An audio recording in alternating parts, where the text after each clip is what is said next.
Good morning. Welcome to Freeway Bible Study. I believe that today is the 5th or the 6th day of November. Feels like it's been a while since I've made this particular video. Let's get started. I'm Kurt. I'm your host for this project. Which project is that? Freeway Bible Study. This is my effort to study and understand the Christian Bible, the Christian and the Jewish Bible, the Torah, the Pentateuch, and the Old and the New Testament, all those different things, all 66 books in turn, in order. And I do that by starting at the front and working my way slowly, day after day, all the way to the back. Long project. I'm currently in Exodus, the second book. So now I'm at Exodus 15, just finishing up. That's why I'm making this particular video. So about me and my effort. I am a skeptic, which means that I'm slow to believe. I'm incredulous, if you like. Not just the Bible stories, but I try to be skeptical of everything. And to that end, I need good proofs. Not proofs, but good evidence, good reason to believe, especially extraordinary claims. Like if anybody tells me that they've got the cosmology of the universe all figured out. I'm curious about that, so I'll make an effort. But you may say, well, there's lots of different cosmologies. Well, I'll make an effort for as many as I can in the time that I have, and I need to do that I need to be judicious with my time. So I'll start with the one that predominates my own culture, which is Christianity, starting, as I said, with the Old Testament. I've been doing this now for, it's probably been more than a year now. And still, I'm only there. Maybe that's because I started it and then I was doing it privately, then I stopped and started doing it publicly. So maybe that's why it feels like it's been so long. But anyway, let's get to it.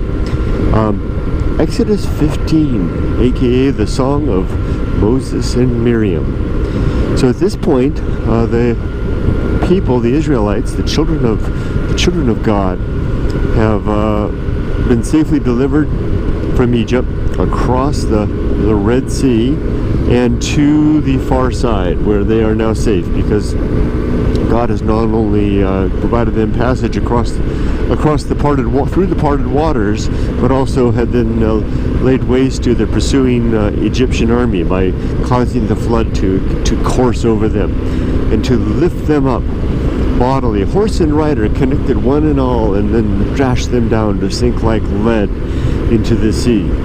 It's interesting if you read the Jewish commentary on all of this. It gets into interesting, extraordinary detail. Stuff like, how the heck did they know that? Sometimes it's extrapolation from the language that they're using, like the horse and the rider thing being connected was specifically through a particular word in Exodus 15, I think it was. But sometimes they get it seemingly from whole cloth. I can't figure out where they get it. Now I'll ask my Jewish friends, and I don't get good answers. So a part of me thinks that Jewish tradition is a lot of it is just trust in the respected rabbis of the past, who seemingly have kind of just used their position and their lifetime of education to, dare I say, kind of come up with their own ideas. I didn't say make stuff up, but there I just did. So anyway, it's really interesting. You could spend a lot of time reading that stuff if you wanted. But anyway, back to Exodus 15, the Song of Miriam and Moses. So picture this. They've crossed the waters. They're on the other side. The waters closed over the Egyptians. I believe Pharaoh perished as well, although a lot of people are telling me no. But I can't see any good reason why he didn't, because we know he was at the head of the army, and we know that not one who went into the parted waters of the Egyptians then survived. They all died. So they're on the other side, the Israelites, all like 3 million of them.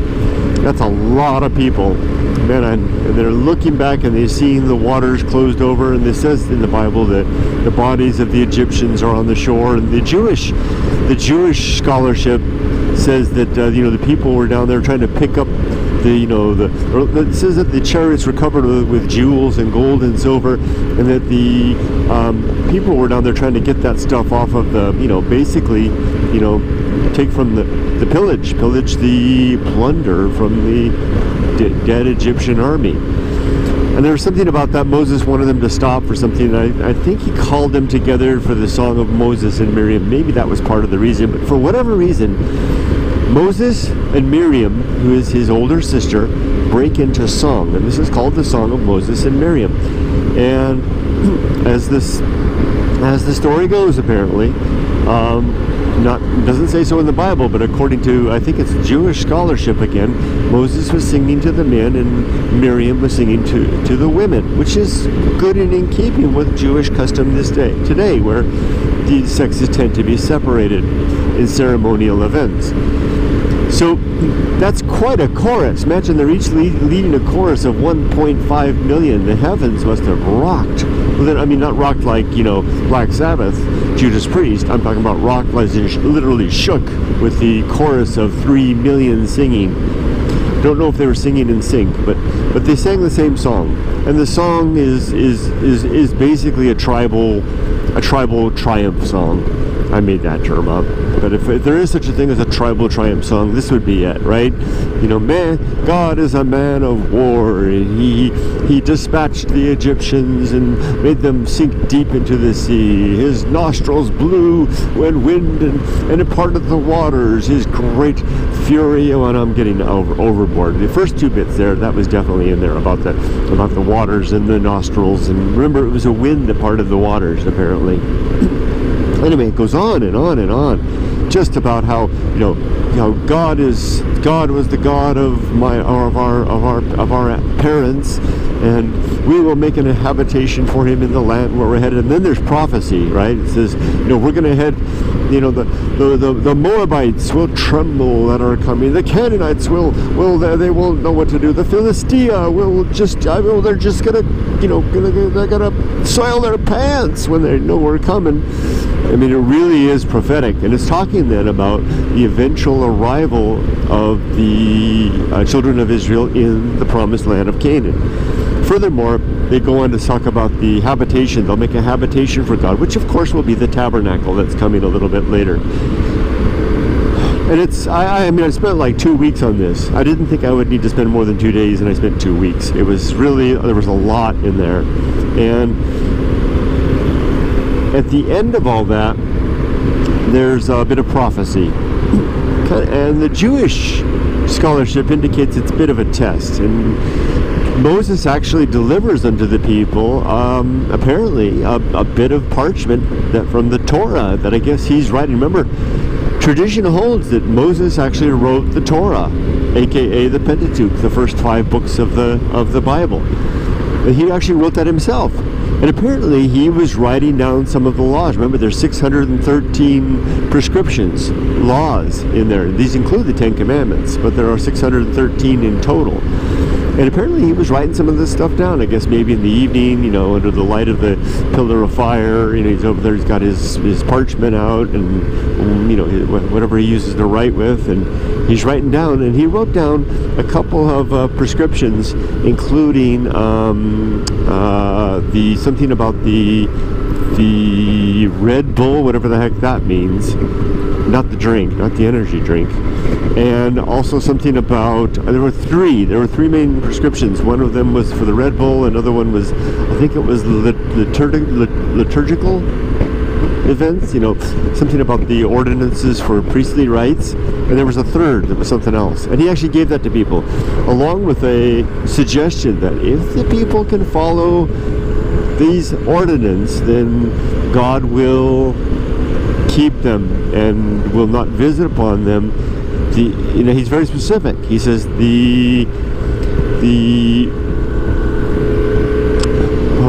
what's the right word? He will not visit upon the children of Israel the acts that he inflicted upon the Egyptians, namely the 10 plagues. Everything from the darkness to the frogs to the flies to the death of the firstborn. Well, we know that the people aren't going to keep that up, so that's one of the reasons why they keep falling down. I get up, I get up, and then you fall down. What's that song from the 80s? I get up, And they keep falling down, and it's over and over again. And we see that right at the end of the chapter. This is the point where I just said, I read this bit, and I just like, no, this is a story. Okay, this is literature. It's not even very good literature. And that was the point where they move on. Okay, they have the song of Moses and Miriam, and I guess they're doing that just there on the east coast of the Red Sea. Although we really know it wasn't there; it was over closer to Pi Hahiroth, over on the edge of Goshen on the Nile Delta, because that's a court where the Bible spot was, right? If you actually look at the translation of the Jewish name for that, for Pi Hahiroth is actually the name for the city that they built when they first became slaves, one of the 6 cities besides the city of Ramesses. So, okay, we know it wasn't at the Red Sea. Okay, but after that, they parted the sea. They're on the other side. They sing the song. God is great. He's a God, man of war. God of our fathers, we will build him a tabernacle. The people of the land of Canaan are gonna shake in their boots when we show up. And on and on and on. Now they continue on, and they move on a day to a well. And here's the part where I just couldn't believe it was true. When they get to a well and they sample the water, and the water is bitter. It doesn't say it's unpalatable, but apparently it's bitter. I guess that means you couldn't drink it. Too bitter for that. And the people immediately turn to Moses, and they're grumbling. That's the actual word it uses in my New International Edition version of the Bible. It says they're grumbling to Moses. Now, Moses, what does it literally say? It says, now what will we drink? I think that's literally what it says. Like, what are we going to drink? You can just extend that. Okay, Moses, what you got for us now? You led us to a well of bitter water. What are we going to drink? And how is one well going to support 3 million people and all their animals for water? I don't know. But anyway, that's when I said, okay, what Moses does is God instructs him to take a tree. That's literally what he says, a tree. Not a branch, but a tree. And throw the tree into the water. That turns the water from sour to sweet, and they can drink it. That's the miracle, right? But this is the point where I went, no, I'm not buying this. Okay, think about this. These people, these 3 million children of Israel, are the people who first-hand witnesses, not hearsay, they witnessed themselves that all 10 plagues that were visited upon Egypt. They also were led for 3 days through a desert wilderness by a pillar of cloud during the day and a pillar of fire by night, which we know that the cloud and the fire pillar were actually the presence of God himself. And depending on the interpretation of the Bible, either looking down from the fire or using it as kind of like a magic orb. What do you call it? A looking glass, through which he could see, or he was there himself. In either case, that's himself. But there's God. Okay, 3 days and 3 nights. You got this pillar leading you through the desert. And then to top that off, just when they reach the edge of the Red Sea, quotation marks, air quotes, that God and the angel bodily moved to the rear of the people to stand between the people and the Egyptians in the middle of the night, with the fire side towards the people, the Egyptians, so they could see, and the cloud side towards the Egyptians so that they would be blinded. And in the night, God's wind blows and parts the Red Sea so that people can walk through in the middle of the night, lighted by this, this godly flashlight. They get to the other side, and the Egyptians come charging into the gap between the waters, which God then promptly closes over them, flooding over them and drowning every single one of them that came into the waters. Now you're telling me that the people who witnessed all of that, the 10 plagues, the guidance by God himself through the desert, the parting of the waters and the destruction of the enemy without lifting a finger of their own, that they are going to then question the fact that they can't get a clean drink of water? I don't buy it. I'm a skeptic. I would not, even if all that happened, knowing what I know about the God, the God of the Old Testament, the Hebrew God, I would not worship. If all that happened, I would believe probably that something really amazing exists. Maybe it's a God. I would be pretty convinced, and it looks like it's looking out for me. I wouldn't worship it, but I would acknowledge something heavy duty is going on. But I'll tell you one thing. I sure as heck wouldn't worry about a drink of water. I would probably gas to death, from thirst. And my last words being, I can't get over what the heck I just saw as I died, before I would doubt as I've used in my Facebook tweets, doubt the patronage of whatever it is that seems to be following and taking care of us. So then that's when I realized, oh, this is a story, because it's setting up a motif of the all-powerful, all-loving God and his unworthy creation, and the constant battle which we saw beginning in Genesis, where God basically continues to do things and love and take care of, and every now and then he gets mad, but then he gets over it, and the people rebel again, and he tests them again and they fail. That whole thing, that is the motif of the Old Testament, of the loving God and the unworthy creation. And this story is just one more instance of that story being told. And that's when I realized, and that was this morning, I realized, oh, this is just a story, nothing more. And it's got an end, it's got a purpose. Better than that, it's not just a story, this is a myth. So Exodus 15 was not a good chapter if my goal is to be won over and converted to either Judaism or Christianity, or one of Islam or Jehovah's Witness or Christian Sciences or whatever, one of those things. It's not, because that's not one. In fact, none of them are. Every chapter. And I sincerely am trying. I really am. Okay, I do the best of my ability. Literally, when I start my Bible study, which I do every single day for 30 minutes to an hour, typically an hour, I literally start and I say, I sincerely, if you call it a prayer, I say, if there's anything true in here, please let me know. And I come away every time more skeptical and more doubting than before. And you can say that I'm doing this from the wrong approach. I don't know of no other way to do this. And if you tell me that I need to have a preacher or a priest or someone to guide me through that, then I'm going to call foul. Because if God is not willing to reveal himself to a sincere effort of an individual who is making an effort to read his text and sincerely attempt to see the light, and instead he needs the help of a human being, to get there, then I'm going to say that God is not real. That is simply using a human being to help another to wind up abiding the story that has been created by humans. So this struggle is going in the wrong direction from that perspective. It's going the right direction, however, if I'm seeking to feel more comfortable in my skepticism and in my atheism with regard to the God of the Bible. And which is not, that is not necessarily my goal. I'm really trying not to do that. But I know of no other way, because I am a skeptic and I don't believe. And I can't believe first and then read. I have to read it and then find belief, if that's possible.